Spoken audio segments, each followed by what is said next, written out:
All right, welcome to the first lecture. This will cover what on your study guide is called the before time and the long, long ago. And we're basically going to look at how Native Americans got here very briefly. And then we're going to look at some early European brushes with North America. And then we'll look at the Spanish, French, and English explorations of North America.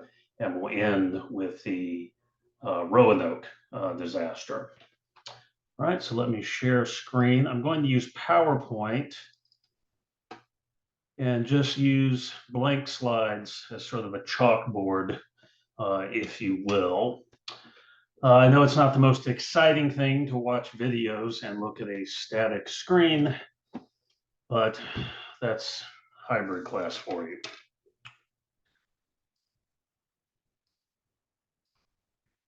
Let me blow this up here a little. So when we talk about early America, okay, pre-Revolutionary War, pre-1700s, way back, we're talking about the collision of three broad cultures. I will misspell a lot of words because I am an awful typist. Native Americans. Okay. Now, not every Native American culture was the same. Again, we're talking broadly. White European. Okay. And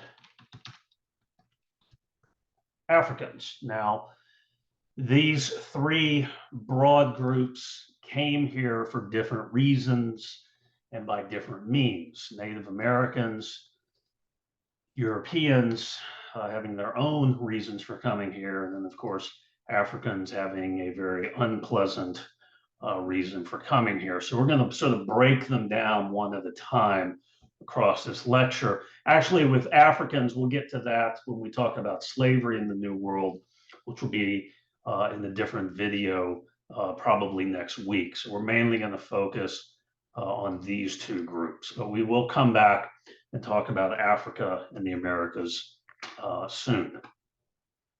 As far as Native Americans go, there's a lot of theories about how Native Americans got here. In fact, one historian of ancient America said that ancient American history must often be written with a pencil because it has to be corrected so often. But the basic story we have now, based on what research has been done, about 20,000 years ago, the Earth entered its last known ice age. Technically, we're still coming out of that ice age today. Much of what is now North America down as far as Utah was covered in glacier ice. At some point, probably, as you can see here, 14 to 12,000 years ago, hunters crossed what is called, you can see here, the Bering Land Bridge, okay, which now, this is the Bering Sea, now covers this. But this is what will one day become Russia over here, and then Alaska over here. And so hunters crossed it chasing their food. That was their main reason for crossing the Bering ice land bridge, was for their food. Okay, these are not explorers or scientists. They're just following their food. Okay, wherever the food goes, they're going to follow, basically. All right. So we see here And all this stuff about A2A and D2, that's all genetics and DNA stuff. A lot of the research has been looking for DNA and trying to trace who got here when and all that kind of stuff. But these hunters would have gone back and forth following the food. So you can see an initial group, and then some groups coming back, some groups continuing to go forward. But again, this is all about food. They are simply following their food supply. Now, as the earth began to warm up, the ice began to retreat, as you can see here, and land routes began to open up going into what is now Canada, and then land routes coming into what will one day become the United States. There's also a second theory about coastal peoples hugging the coastline in primitive canoes or other water vessels. Okay. But that's the current theory on how Native Americans got here. And again, ancient America, there's, all kinds of new things that are being discovered. So we may have to erase this and write something new eventually. Most of these people who came, again, were hunter-gatherers and remained hunter-gatherers for thousands of years until something called the Neolithic Revolution occurred. Now, we don't know when the Neolithic Revolution occurred in the Americas. In the Middle East, it happened about 12,000 years ago, but we're not sure when it occurred here. The Neolithic Revolution, very simply, is the invention of farming. Okay. These people figured out that rather than having to follow their food, they could grow their own food. And again, we don't know when it happened, and it didn't happen all at once. It probably happened in different places, and then sort of spread. In some places, it may have never happened.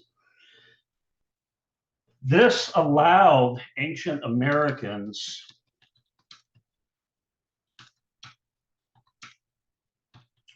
begin building civilization. Okay.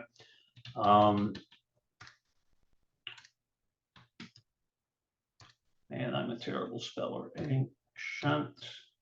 Nope. Yes.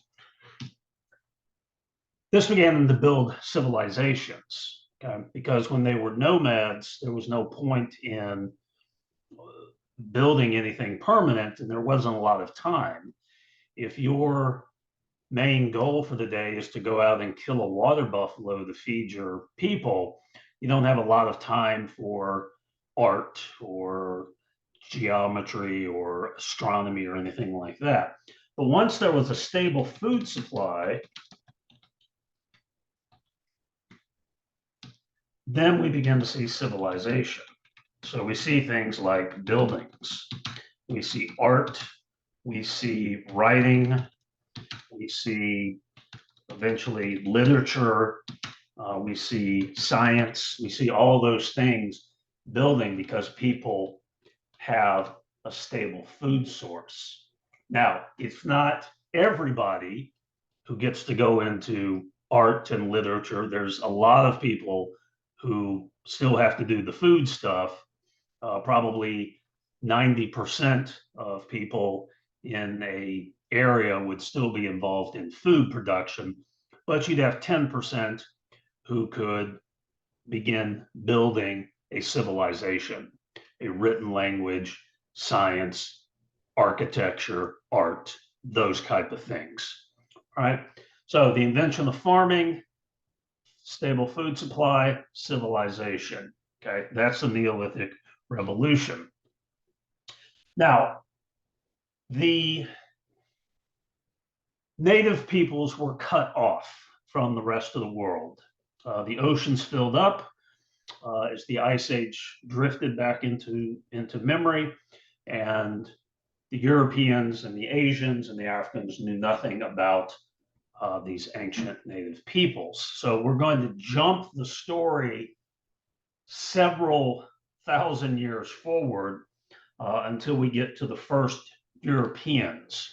It is possible that the Chinese may have reached California sometime in the 600s AD. And possibly the Irish, a few of them may have landed somewhere around Greenland today before 1000, but those are legends. We don't know if they're true or not. The first Europeans that we absolutely positively know that reached the Americas were the Vikings, or the Norsemen, whichever you prefer to use.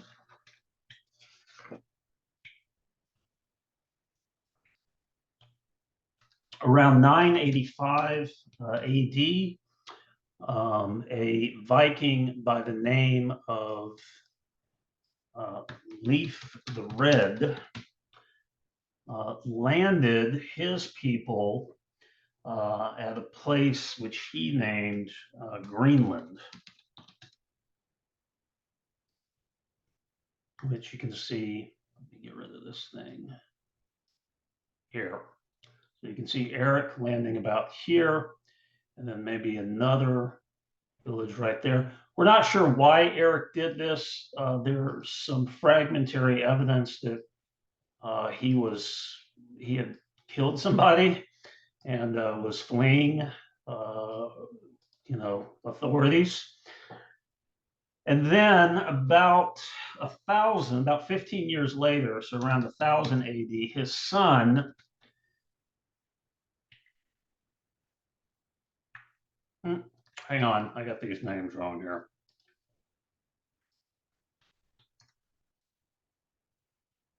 Okay, this is Eric the Red, my bad. And then the son, Leif the Red, or Leif Eric's son, landed in a spot he called Vinland, which is right here, just off the coast of Canada.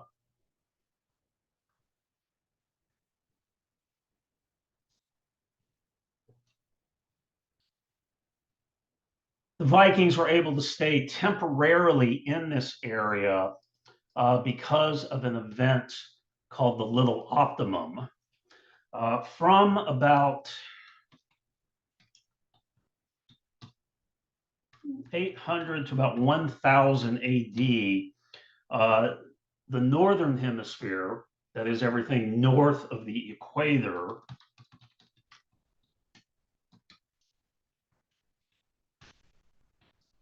was unusually hot. It was very, very warm.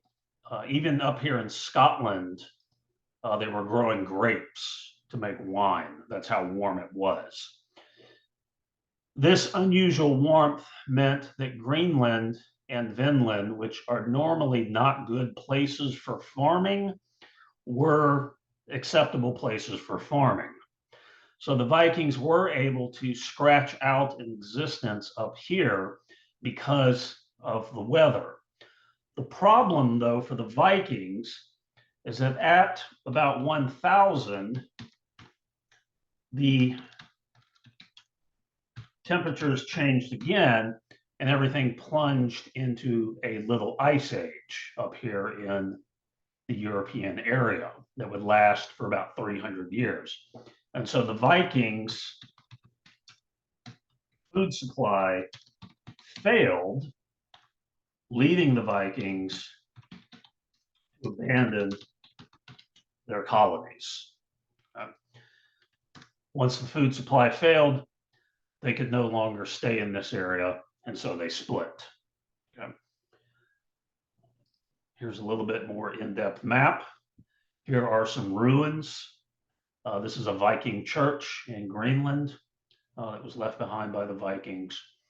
But again, once this area got cold again, the Vikings were unable to grow sufficient amounts of food, and they had to simply abandon the entire area.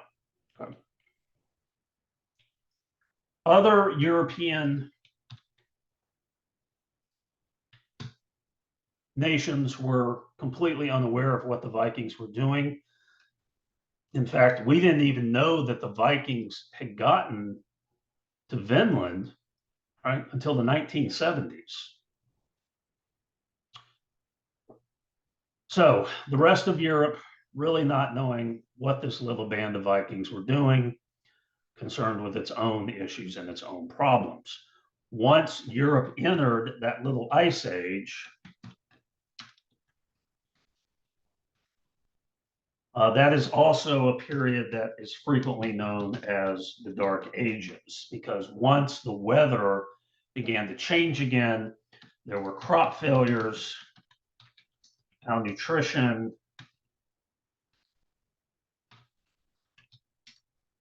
wars, plagues, and the Dark Ages.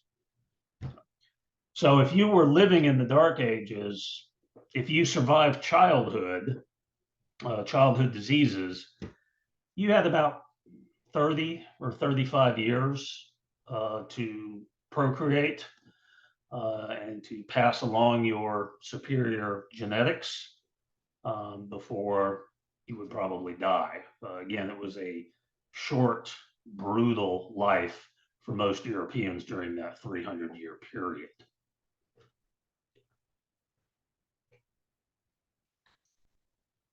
During that period, there were some advancements as we came sort of out of the ice ages, the little ice age.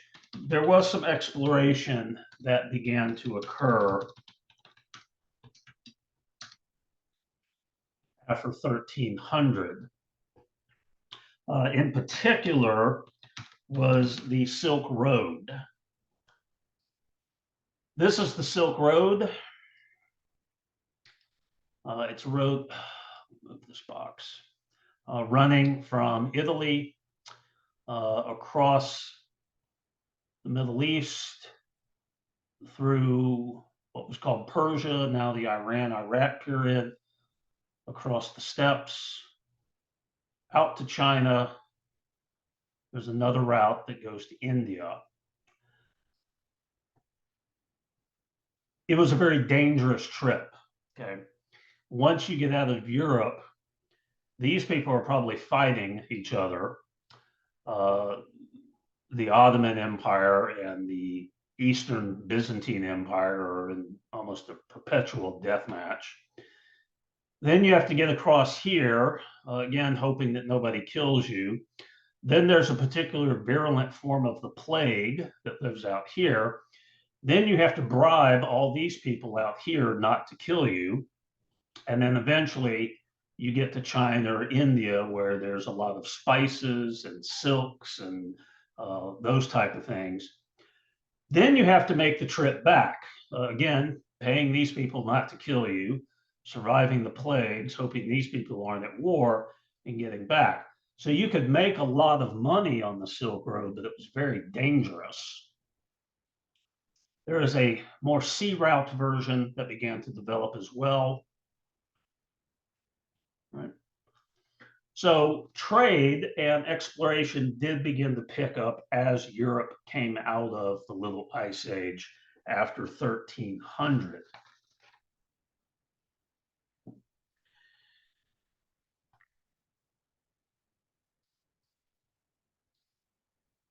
Other nations who weren't Italy or the Greeks or the Byzantines wanted to get in on the action. Nations over here like Spain, France, Portugal. Portugal struck out first. In 1450, Portugal began looking for a sea route to India. Right? So is there a way to get from Portugal, which is about right here on the map, all the way to India over here? And so they began making their way down the coast of Africa. Now, they made a lot of money going down the coast of Africa, okay, because they found diamonds and ivory and gold and slaves. And so Portugal, even before they figured out how to get to India, made an awful lot of money off of Africa and its resources. Eventually, the Portuguese, around 1488, the Portuguese figured out how to get around Africa, around the bottom of Africa. And then they started making money on the western coast of Africa. Again, diamonds, ivory, gold, slaves. And then finally, the route to India was finally secured in 1498. So once they figured out how to cross this, which is incredibly dangerous, they spent about 10 years exploring the coast and setting up stations before Vasco da Gama, a name you don't need to know, became the first of the Portuguese to make his way to India and eventually China. So Portugal making quite a bit of money. Now, before the rest of Europe could get into exploration and colonization, there had to be a development. Okay? There had to be one development that allowed for exploration and colonization. Okay? Spain's got to get through this. Britain's got to get through it. France has got to get through it. The Portuguese have already gone through it. It's not gold. It's not money. It's not the blessing of the church. It is the centralization of political power into the hands of a single monarch. Okay? That has to occur before any nation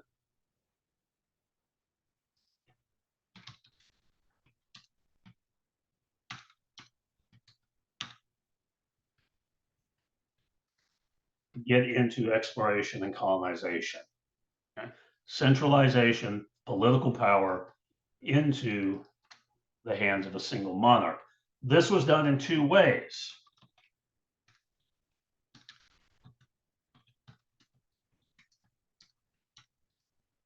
One was by simply killing people who got in your way, what we call now the Game of Thrones approach. And two, marriage. For Spain, it's going to be marriage.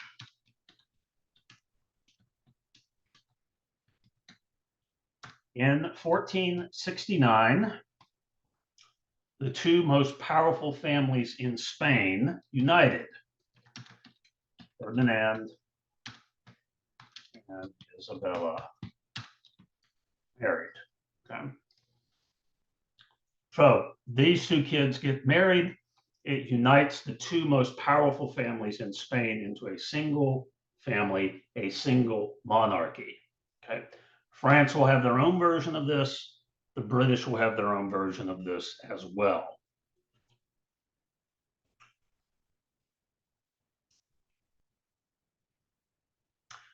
So how do we get from that to crazy Columbus? Well,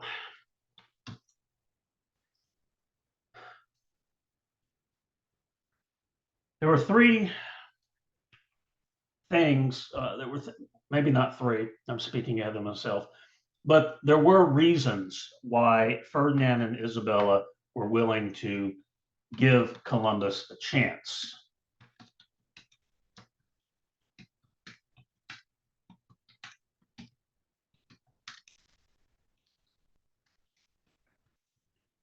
Probably first and foremost is they were extremely envious of Portugal's success.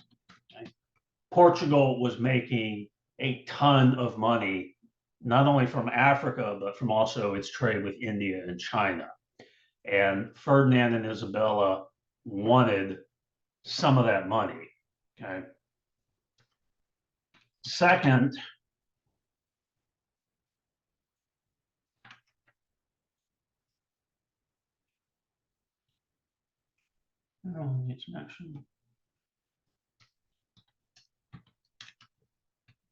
Spain has a very large army, which was very unusual for that time. And that army needs something to do. Generally speaking, you do not want to have a large army that has nothing to do, because that could lead the army to causing some trouble in your own country. So we got a large army. We needed something to do. Let's ship it overseas and find something for it to do so it doesn't cause any trouble here.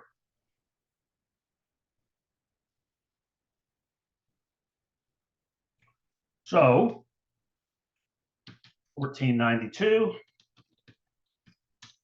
the sails ocean blue. And in October, Columbus does reach land. Okay, leaving here, catching the trade winds across the Canaries. He lands somewhere in the Bahamas, what's now British Bahamas. And then he kind of goes down to Cuba and flits around there, and then he leaves. Columbus returns in 1493. You can see the second voyage here. And in 1493, the first permanent European settlement is founded at Hispaniola, right here. Okay. So remember, the Viking colony had failed, so it's not a permanent colony, but Columbus comes in and sets up the first one here at Hispaniola. You can see here the other 5 journeys of Columbus. He's down here in South America. He's over here in Central America. All right.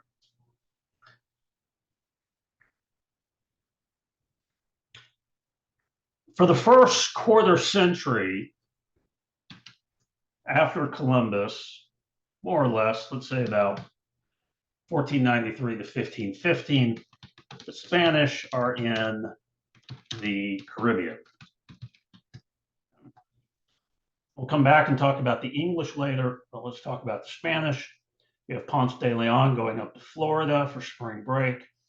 You have some others who are sort of going along this region, others around here, some others in the Yucatan Peninsula. All of the natives that they're finding are telling them about the gold that is somewhere else. Native Americans living, particularly along the ocean, figured out very quickly that the easiest way to get the Spanish to leave was to tell them that the gold was just over that way. Yeah, you can't miss it. There's gold. There's gold that way. If you leave now, you can probably get there before the sun goes down. Thanks for stopping by. So there were these incredible stories about golden cities and about golden lakes and El Dorado and all of these wonderful stories about gold, gold, gold somewhere in Mexico. So in 1517, Hernan Cortez decided to go into Mexico to find the gold. Man, did he find it. Cortez discovered Tenochtitlan, the Aztec capital. The Aztecs were the largest tribe in central Mexico. There were probably 5 to 6 million Aztecs. They had built their capital. It had these causeways that could be taken up during fighting. It was the cleanest city any European had ever seen. There was a sewage system that took waste out of the city. It had a fresh water system that brought water into the city as well. It was the largest city that any European had ever seen. It was laid out at perfect right angles. All the streets were exactly the same width. Everything turned at exact right angles. So it was not like these European streets that sort of get wider and thicker and meander. The center of Tenochtitlan was the temple complex. This is what we think it looked like. Okay. Limestone all along here. In these buildings, particularly this building, there was a gold glaze that was painted onto the limestone. So when the sun hit that building, it would shine like a gold bar. And all of the people who lived in the valley surrounding Tenochtitlan would know that the center of the universe was here and it belonged to the Aztecs. It was a massive piece of construction. It is all gone now. In 1520, thanks to smallpox, the Aztec Empire fell, and this was all torn down because it was all pagan idolatry. So it was all torn down. All of the books that the Aztec had, the gold was stripped out of them, and then the books were destroyed. The art had all the gold stripped out and the jewels, and it was destroyed because, again, it was all pagan idolatry according to the Spanish. And these buildings were all just torn down, and it's just gone. It's just gone.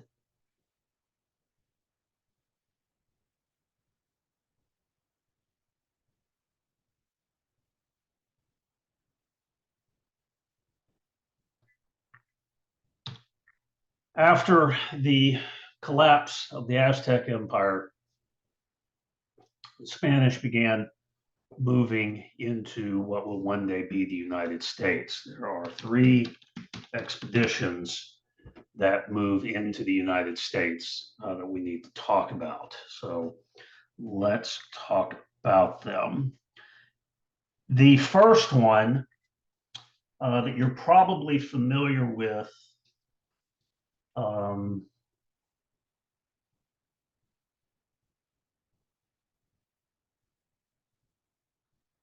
because you grew up here in Texas, more than likely, is De Vaca and Estevanico. This is 1528 to 1536. De Vaca is Spanish. Estevanico is African. He is probably the first African American in Texas. These guys were shipwreck survivors. They're shipwrecked here around south of Houston, and they pretty much lived in this area working as either slaves or as medicine men. Eventually, they decided they wanted to leave, and so you can kind of follow their journey based on what De Vaca wrote later. And then here they ran into a Spanish patrol, and that sent them right back to Mexico City. Mexico City is built on the ruins of the old Aztec capital. Once there, De Vaca wrote a book about everything he had seen amongst the natives, somewhat of an amateur anthropologist, what the natives were like, how they lived, et cetera, et cetera. All that the people in Mexico cared about was whether he had found any gold, and he had not. And so they didn't really care about his anthropology since there was no gold to be found. But that's the first expedition. The second expedition kind of built off of that one, and that is de Coronado, from about 1540 to 1542, coming here from Compostela and splitting up. Some of his men went off and found the Grand Canyon, the first Europeans that we're aware of. He got in here into New Mexico, and the natives in New Mexico just kept telling him that the gold was just further that way. You can't miss it. Lots of gold. Specifically, they said there was gold way out here. So he and his men, they found the Palo Duro Canyon, so the first Europeans, but then they wind up in Kansas, which I imagine the natives back here in New Mexico found hysterical. There is no gold in Kansas. They did find oil, and they found what they called shaggy cows, which of course are buffalo, but they did not find any oil. So you can see their return back here, and then eventually that's their trip. And then the third is this guy named De Soto, 1539 to about 1542. He lands in Florida, and his journals, he talks about these incredibly scary lizards, giant lizards that kept coming out of the swamps and grabbing the men. So an introduction to Florida's native species. Then he kind of wanders through Georgia and the Carolinas, blah, blah, blah, blah, blah, crossing here, looking for gold. And then right around here, he mouthed off to the wrong native and got killed. And at that point, his group split up. Half of his group went off into Texas and were never seen again.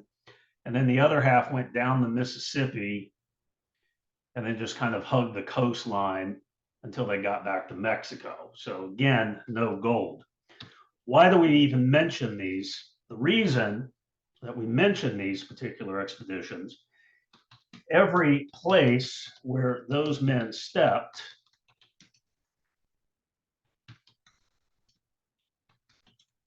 was claimed for Spain.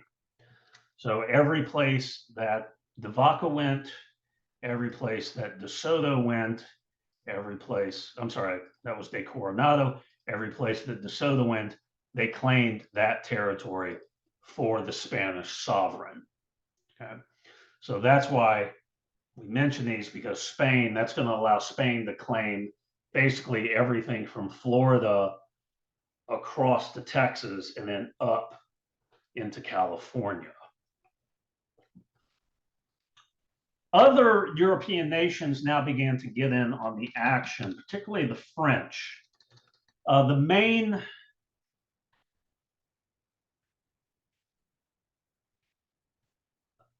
main thing Spain found that led everybody else to suddenly come running along was, of course, the gold. Spain found tons of gold. Spain fought a war that lasted for almost 100 years with all the gold they found. So again, there's massive amounts of gold and silver that Spain found, and that led all the other European nations to suddenly start scrambling for a piece of the action themselves. The next group that made an impact were the French. The French originally came in, a guy named Jacques Cartier. That is a name on your study guide, I believe. Yes, Jacques Cartier. But Jacques Cartier, as you can see here in the 1530s, sort of came here about where the Vikings had been and kind of fiddled about and then left. And then he came back the following year and he got about as far as where Montreal is today before leaving again. He's looking for gold. He's not finding any. No gold, sad face. And they'll never find any gold in what's called New France.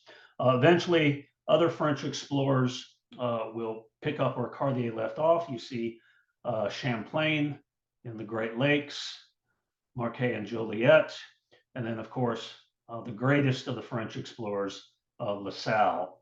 La Salle became the first European to transverse the entire Mississippi River from 1679 to 1682. Again, wherever a French explorer goes, he's claiming that territory for the French. So there is going to be some conflict between the Spanish and the French over this portion of the country, right? La Salle would also eventually go into Texas where he would be killed. And if you've been to the Bob Bullock Museum, they have one of La Salle's ships that was raised up out of the Gulf of Mexico at the Bullock Museum there on the first floor. But La Salle coming into Texas and dying here somewhere out in East Texas in 1687. And this is one of La Salle's maps.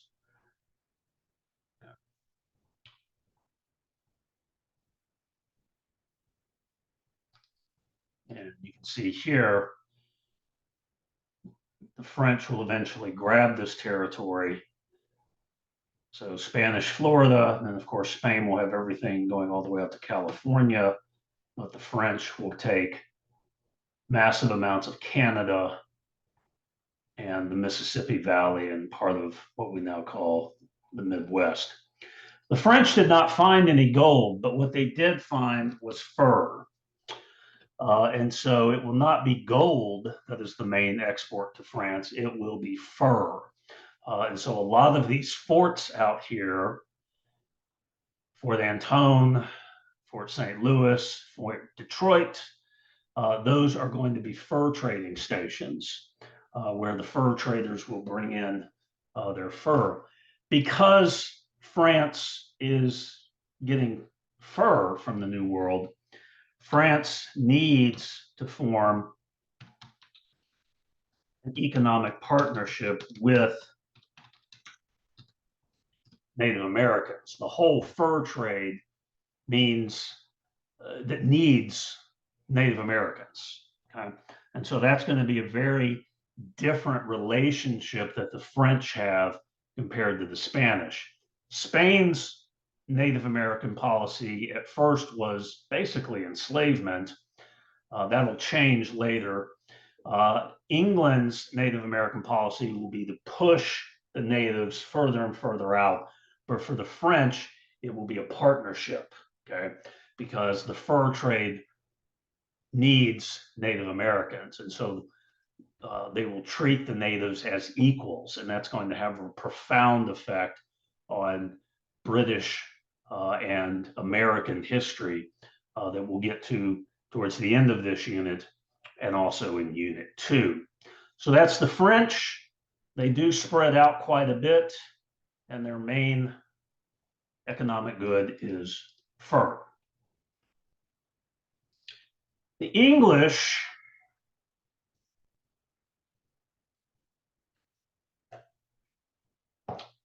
had gotten a pretty quick jump after Columbus. As you can see here, Cabot in 1497 coming down here, but he didn't really find a lot. He's kind of in the same area the Vikings had been in way back in the turn of the millennium. But in terms of farming, there's just not a whole lot there. The only thing he did find of interest was fish. Right in this area, there's what's called the Grand Banks. It's kind of a super highway of fish.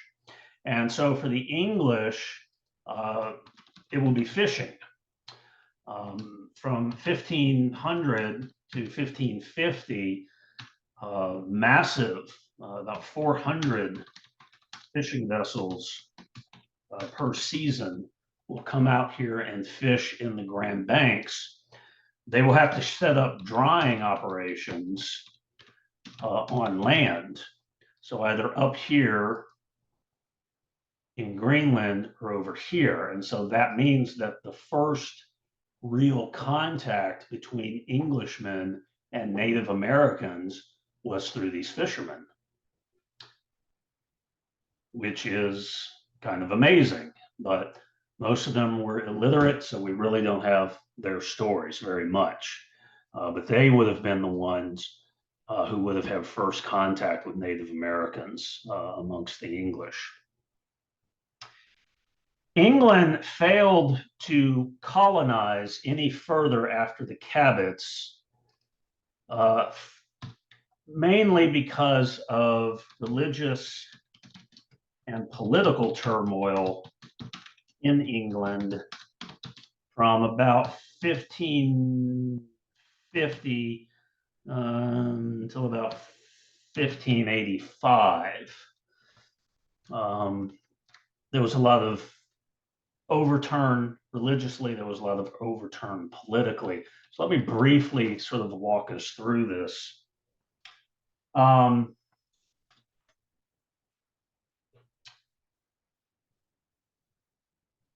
The English king Henry VIII wanted to have a son. There had been one attempt to leave the English throne to a woman, and it had led to a civil war. So Henry really wanted a son. Unfortunately, Henry's wife, through no fault of her own, kept having daughters. This was Catherine of Aragon. And she just kept having one daughter after another. So Henry wants a divorce. Pope says, no way. So Henry does a completely reasonable thing and simply breaks England. Oh, look at that typing. Breaks England away from Catholicism and founds the Church of England with the monarch in charge. That seems perfectly reasonable if you can't get a divorce to simply pull your country away from its religion and found a new religion, putting yourself at the very top. Henry is going to go through 5 more wives, okay? Anne Boleyn and some other people. This breaking from the Catholic Church, that's 1527. That's not an important date, but just to keep the story going. He'll go through 5 more wives. And the way we remember this is divorced, beheaded, died, divorced, beheaded, survived. That's how we keep the fate of Henry's 6 wives clear. Divorced Catherine, beheaded Anne, and then there's a couple others, died, divorced, beheaded, survived. He does get one son, King Edward VI, whose reign lasts only a few years before he dies. The R stands for reign. That is how long he was king. He was very sickly, and so he died pretty young. At that point, Queen Mary I took over her reign, 1553 to 1558. She turned the whole country back to Catholicism.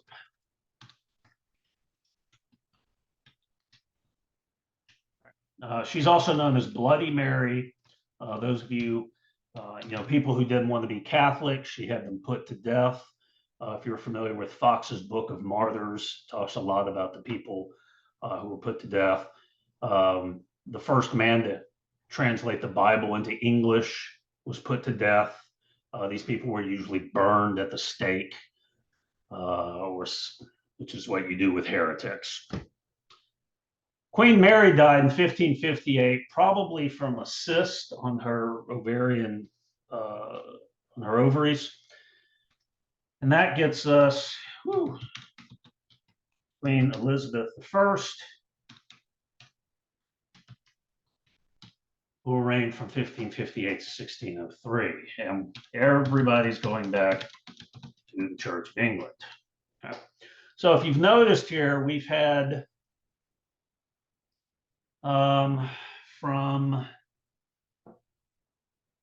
we've had a king, another king, a queen, and then another queen. I mean, from 1547 to 1558, in the space of barely 10 years, we're on our third monarch and we're on our third religion. Edward had been Church of England. Then we all went back to being Catholics and couldn't have meat on Fridays. And then we all went back to the Church of England and could have a nice steak on Friday. So a lot of religious turmoil, a lot of political turmoil is the reason why England does not colonize after, or doesn't colonize during its fishing period. The fishing stuff is still going on during this period, but there's no further attempt at colonization because England is just simply too unstable. Remember, power has to be centralized into a single monarch, okay?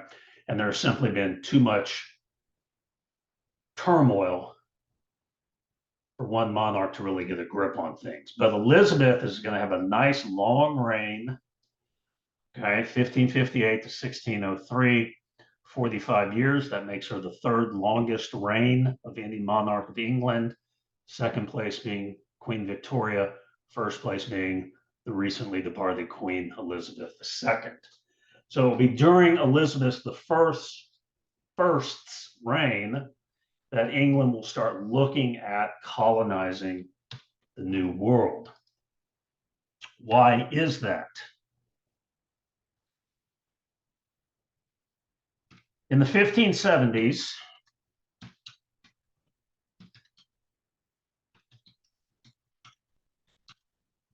look to the New World for colonization. And there are three reasons.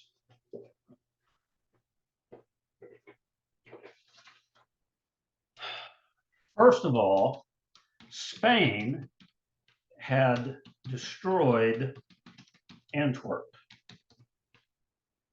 Okay, now Antwerp is in the Netherlands, and Antwerp was the capital of textile industry. Okay, so cotton, linen, silk, those type of things. All the innovation came from Antwerp. You can think of Antwerp as sort of the Silicon Valley of the textile industry. So new methods of making the silk, new methods or cotton, new methods of dyeing, of adding color, all of that would have taken place in Antwerp. So if you were an Englishman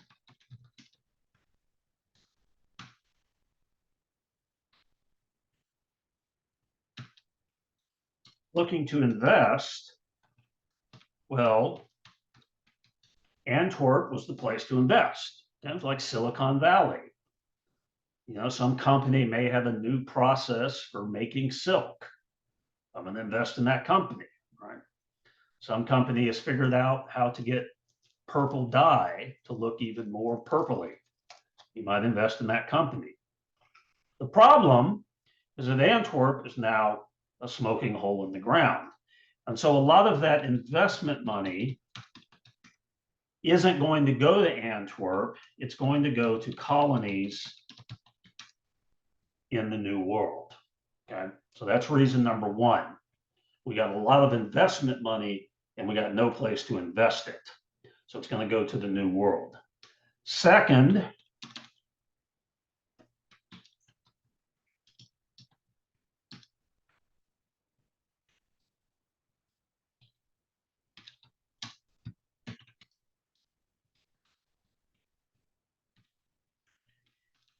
England, even the whole of Great Britain, is very small.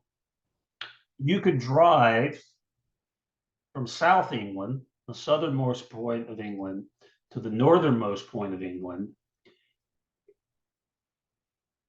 in about 8 to 10 hours. So, as the middle and upper classes were having families, lots of sons, little land for inheritances. So the oldest son might inherit all the land, but what do you do about the second son, the third son, the fourth son, the fifth son, the sixth son? You can probably push one of them into the military. You can probably get one of them into the church. That still leaves you some kids who aren't going to inherit land. So a lot of these sons who aren't going to inherit land are going to come to America because there's lots of land in America. So, for instance, the founder of Massachusetts is a guy named John Winthrop. He was like the fourth son in his family, so he wasn't going to really inherit very much. He comes to Boston. He becomes one of the largest landholders in early Massachusetts. Okay. So we're going to see a lot of that. Third, strategic reasons. England is, of course, an island. Let me find a different map. Well, yes, England here is an island, and that means you can blockade the island if you have a large enough navy. Spain had a large navy because of all the gold that Spain found. There was also a chance of war breaking out between England and Spain literally at almost any moment. Now, eventually, England and Spain will go to war, but the threat is constantly there. And if Spain has a large navy,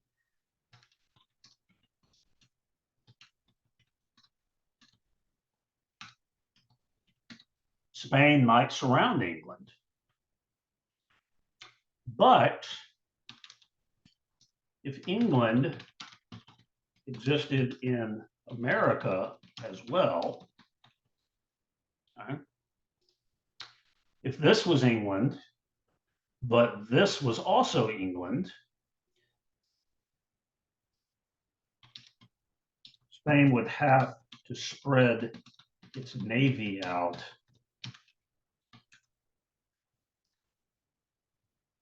and that would help England.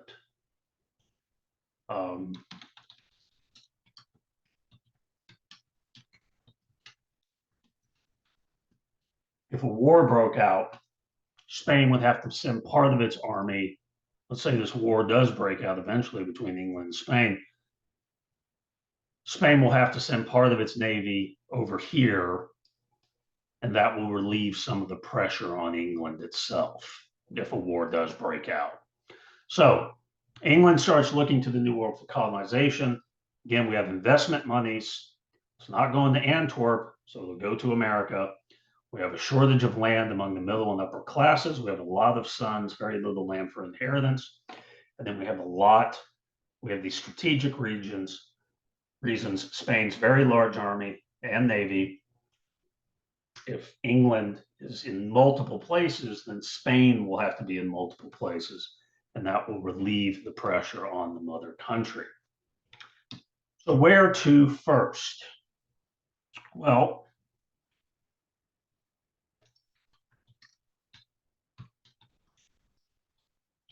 the first grant of land is given to Sir Humphrey Gilbert. Now, he's going to die before he ever gets to America, but it will be his idea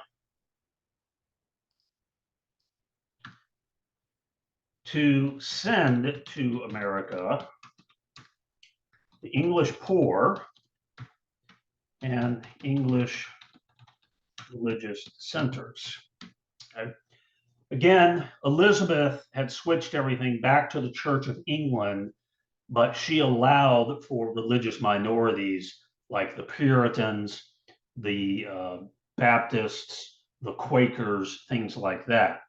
So Sir Gilbert came up with the idea of we can send our poor people to America and we can send our religious dissenters to America as well. Now, Sir Gilbert will die before he ever gets to put this into action. So it will actually be his brother, Walter Raleigh, who will found the first English colony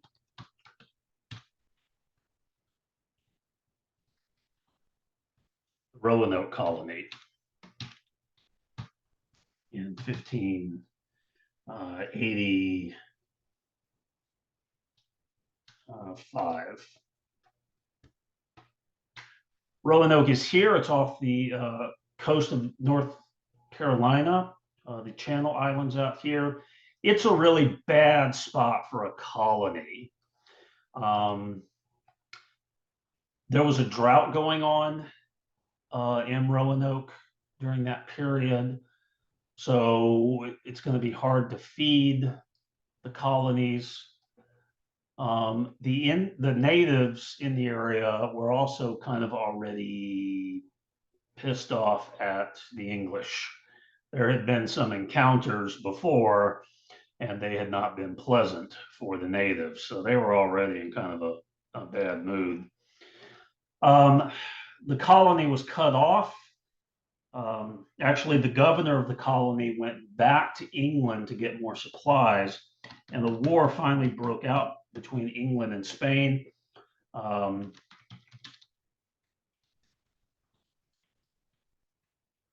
so the colony was cut off, and a rescue ship did not show up till 1590.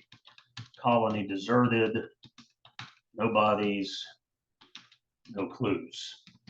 And so the people of Roanoke simply disappearing into history. We have no idea definitively what happened to them. There's a lot of theories, there's been a lot of digs, there's been a lot of speculation, but no one knows exactly for sure what exactly happened. So A for effort, England, but very much an F on follow through. In the next video, we will look at the Chesapeake, which is the Virginia region, which is a little bit north of where Roanoke is at. And I will see you in that next video. All righty. And we will stop this now. Thank you.